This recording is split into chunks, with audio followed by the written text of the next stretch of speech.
ధన్యవాదాలు అధ్యక్ష. పనిచేసే ప్రదేశాల్లో మహిళల లైంగిక వేధింపుల గురించి క్వశ్చన్ అడిగారు అధ్యక్ష. 2013లో పెట్టిన పోస్ట్ చట్టం ప్రకారం అధ్యక్ష ఈ క్రింది కేసులు నమోదు చేయబడినాయి. 2019 నుంచి 2024 వరకు వచ్చిన కేసు నమోదు సంఖ్య, అదేవిధంగా అందులోని నోటీసుల సంఖ్య, అదేవిధంగా అరెస్ట్ అయిన సంఖ్యలను కూడా క్లియర్గా సమాధానంలో చెప్పడం జరిగింది అధ్యక్ష.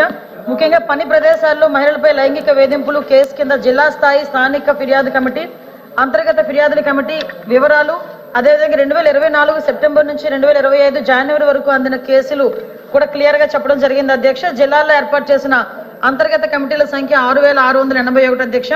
ఇక్కడ మనకి ప్రతి 10 మంది మహిళా ఉద్యోగస్తులు ఎవరైతే ఉంటారో అక్కడ కంపల్సరీగా ఒక కమిటీ ఏర్పాటు చేయమని 2013లో పోస్ట్ చట్టం ప్రకారం కూడా మనం ఏర్పాటు చేసుకోవాల్సిన అవసరం కూడా ఉంది అధ్యక్ష.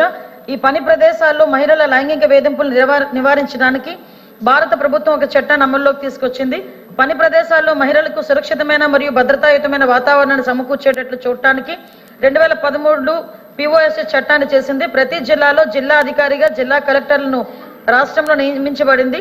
రాష్ట్ర పునర్వ్యవస్థీకరణ అనంతరం రాష్ట్రంలో 26 జిల్లా LCCలు ఏర్పాటు చేయడం అయింది. దీనిలో మునుపటి 13 జిల్లాలు మరియు కొత్తగా ఏర్పాటైన 13 జిల్లాలు కూడా ఉన్నాయి.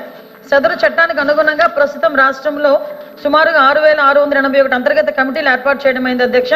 మరియు ఫిర్యాదు అందినప్పుడల్లా కేసు నమోదు చేయడం అవుతుంది. మహిళా మరియు శిశు సంక్షేమ శాఖ పని ప్రదేశాల్లో లైంగిక వేధింపులపై చట్టపరమైన పరిణామాలపై అవగాహన కల్పించడానికి క్రమం తప్పకుండా కార్యక్రమాలు మరియు వర్క్షాప్ నిర్వహిస్తుంది అధ్యక్ష.